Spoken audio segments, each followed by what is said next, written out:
Om Namo Bhagavate Vasudevaya. Om Namo Bhagavate Vasudevaya. Jai Sri Krishna Chaitanya Prabhu Nityananda Shri Advaita Gadadhar Srivasadi Gaura.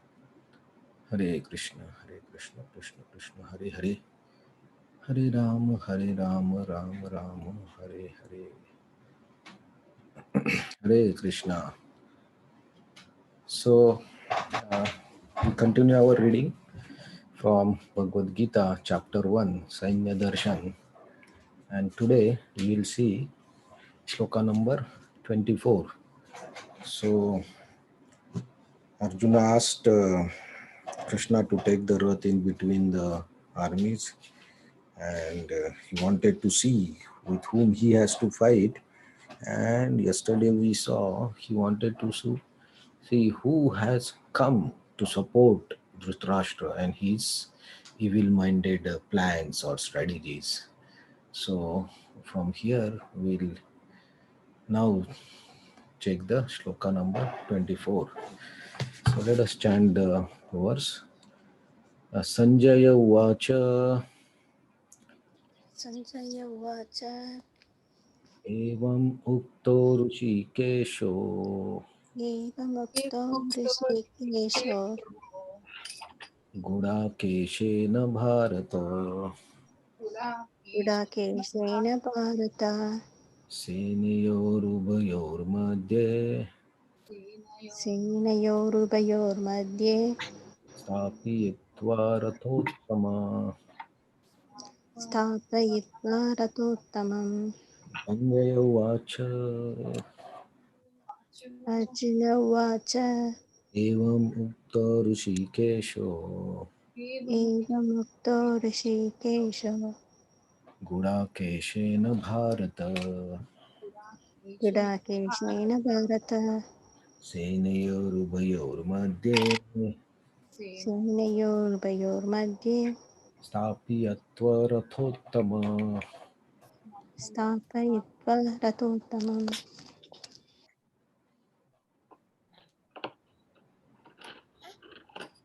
Please stand. Sanjay Vacha Evamukto Rishikesho Gudakeşena Bharata Senayorupayormadhe Sthapayitva Rathottamam. Sanjaya Uvacha एवमुक्तो ऋषिकेशो गुडाकेशेन Bharat सेनयोरुभयोर्मध्ये स्थापयित्वा रथोत्तमम्.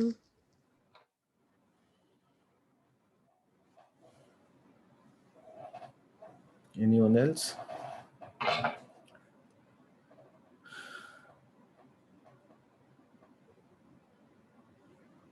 Okay, so translation and purport. Sanjay said, O descendant of Bharata, having thus been addressed by Arjuna, Lord Krishna drew up the flying chariot in the midst of the armies of both parties. Purport. In this word, Arjuna is referred as Gudakesha. Gudaka means sleep, and one who conquers sleep is called Gudakesha. Sleep also means ignorance. So Arjuna conquered both sleep and ignorance because of his friendship with Krishna. As great devotee of Krishna, he could not forget Krishna even for a moment, because that is the nature of a devotee. Either in waking or in sleep, a devotee of Lord can never be free from thinking of Krishna's name, form, qualities, and pastimes. Thus, a devotee of Krishna can conquer both sleep and ignorance simply by thinking of Krishna constantly. This is called Krishna consciousness or samadhi. As Rusikesha, or director of the senses and mind of every living entity, Krishna could understand Arjuna's purpose in placing the chariot in the midst of the parties. Thus he did so and spoke as follows. So here, now this is dialogue between Sanjay is telling to Dhritarashtra. Like after Arjuna requested, what happened? So Sanjay said, okay, after request of Arjuna to Krishna, Krishna took the Rathottama, the best of the chariot. So there is the explanation of the chariot was in the beginning, I think 23rd or 13th or 14th shloka. It's the explanation. The horses are very white and it's a Divya Ratha. And we saw the story of that Ratha. So Rathottama, best of the chariot, in the middle of the two armies. And Sanjaya is addressing Krishna as Rishikesh and Arjuna as Gudakesh and Bharata. Bharata is addressing to Dhritarashtra. So he's using this. There are, in different places, the different names of Krishna and Arjuna are used, and they have significance why that particular name is used. So here we see um, Rishikesh, Gudakesh, and Bharata. So Bharata means the descendant of Bharat dynasty, right? So because Kuru was in the Bharat dynasty, and in the Kuru's dynasty we have Dhritarashtra here. If you can see, I hope you are able to see the screen. So you can see this is Yadu. So this is Yadu dynasty, where this Krishna and Balram and Vasudev, they are all in this Yadu dynasty.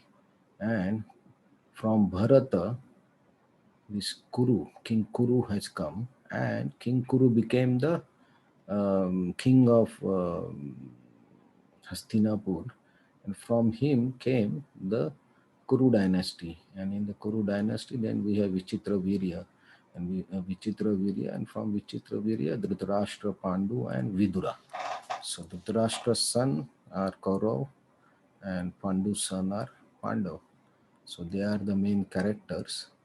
And Yadu dynasty, like Krishna and Vasudev and all, they are supporting to Pandav. And Drupada, they are also close to Pandavas. Draupadi, Drushtadumna, Shikhandi, they are all supporting Pandav. And Kuru dynasty is now led by Dhritarashtra and then Duryodhan, the prince. So this is some tree of actually right starting from the Paurava and Urvashi. It's a long tree, and I found it. There were bits and pieces, but this is one that is having all most of the names that we come across. So he is addressing Dhritarashtra as here. Dhritarashtra is in the Bharat dynasty, so he's addressing him as descendant of Bharata.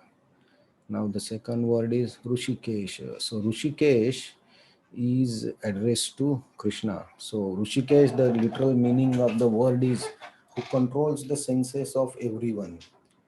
And when we say senses, it includes the mind. As the king of the senses, he controls the mind also. But now we see Arjuna is his devotee and his friend, and now Arjuna has ordered, requested Krishna to take the chariot in the middle of the army, and Krishna is following that order. So Krishna is captured by the order of Arjuna. So when we say order, he's not captured by exactly order, but he's captured by the love of Arjuna, or prema that Arjuna has for Krishna. And because of that prema, Krishna is doing whatever Arjuna wants him to do, and he will take a lot of steps or lot of thinking for making Arjuna victorious in the battlefield. So here, that's why the word Rishikesh is important. That who controls everyone is being controlled by Arjuna. So that's why this word is perfectly used by Sanjay. And then there is another name for Arjuna is used, Gudakeshena. So Gudakesha has two meanings. One meaning the Srila Prabhupada has given, and that is Gudaka means sleep, and Esha means Lord. So one who lords over the sleep. So one meaning of sleep, when we are sleeping, we generally forget our existence and our body, and only mind works, but we forget our existence of reality or what we are. So that's why sleep is a form of ignorance or maya, when we forget the reality. And ignorance or maya is also shakti of Krishna. So but Arjuna is now controlling Krishna also.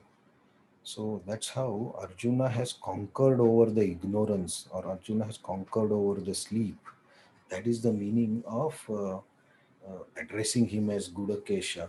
So literally meaning sleep means not just the word sleep, like we sleep at night, but it's more deeper meaning is about the ignorance of this material world, or the maya of this material world.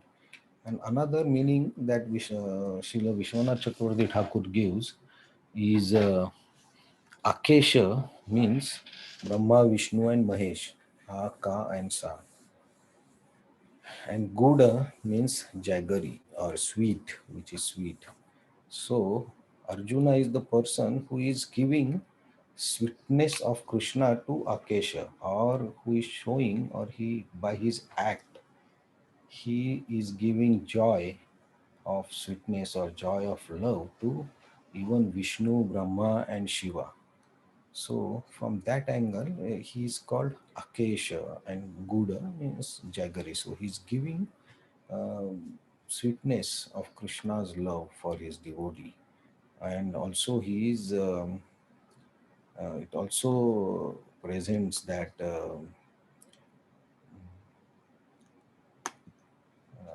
also one of the meaning is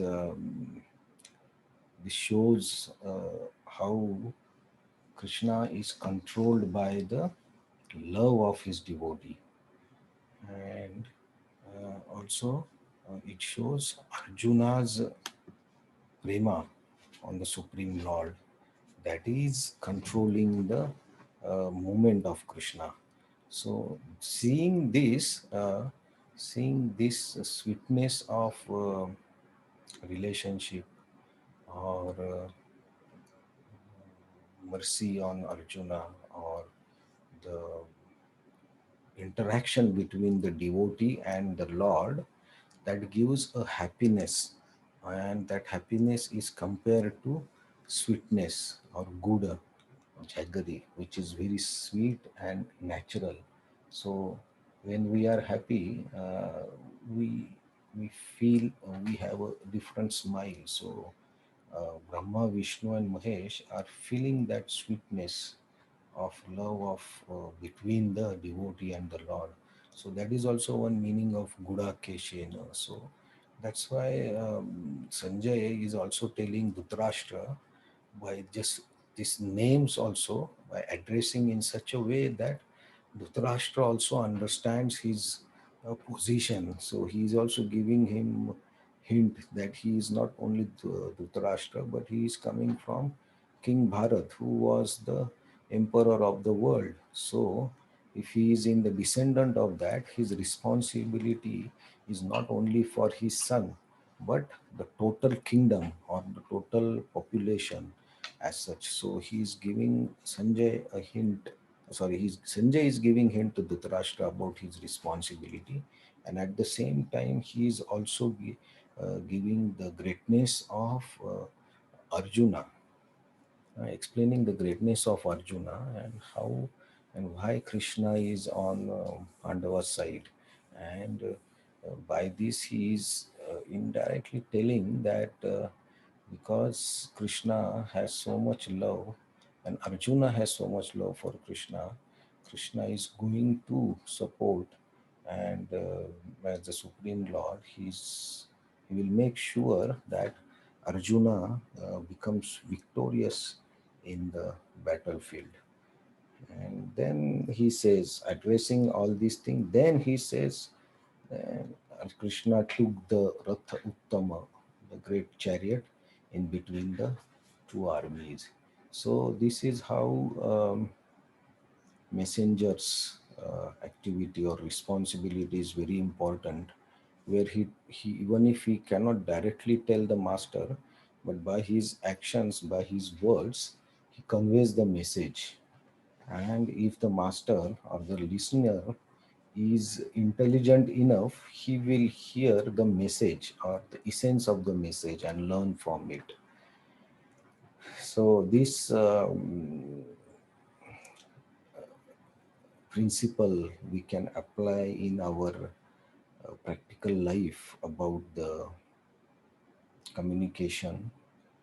Sometimes there are situations where we cannot directly convey what we want to say, but the meaning has to be conveyed, but in such a way that it does not harm anyone.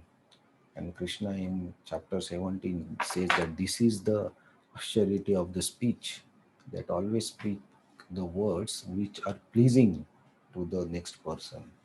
But we also have to convey the message that we want to convey. So this is also a skill that requires proper intelligence. So intelligence has to be used in bhakti also.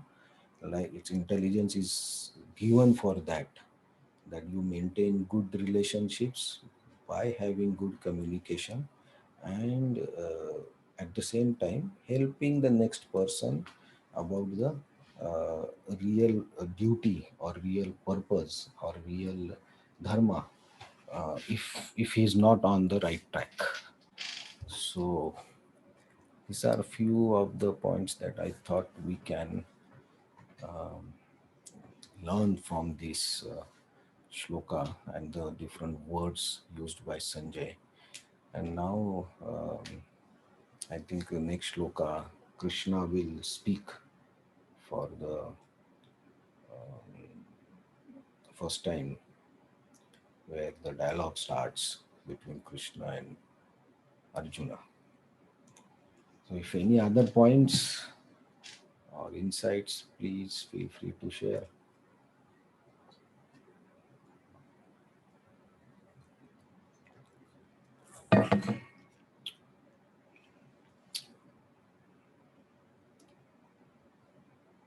Every shloka of Bhagavad Gita is so.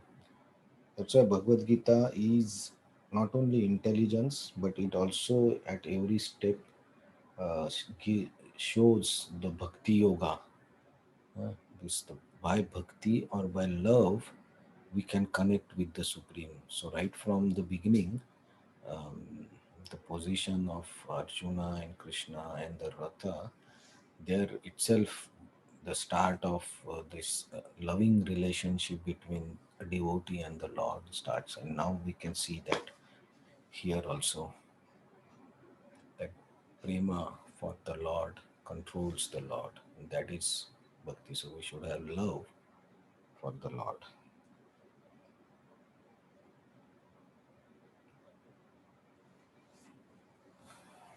Any other points?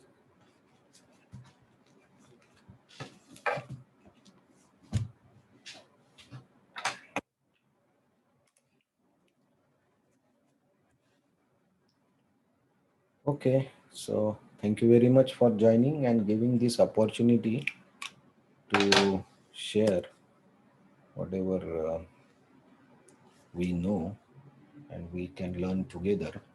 And it really helps us also when we prepare or just revise the things and share with you all. Thank you very much for joining and giving the opportunity. Hare Krishna. Hare Krishna. Thank you, Guruji. Hare Krishna, Guruji. Thank you. Hare Krishna. Thank you, Guruji. Krishna. Krishna, thank you so much. Thank you, Hare Krishna. Um,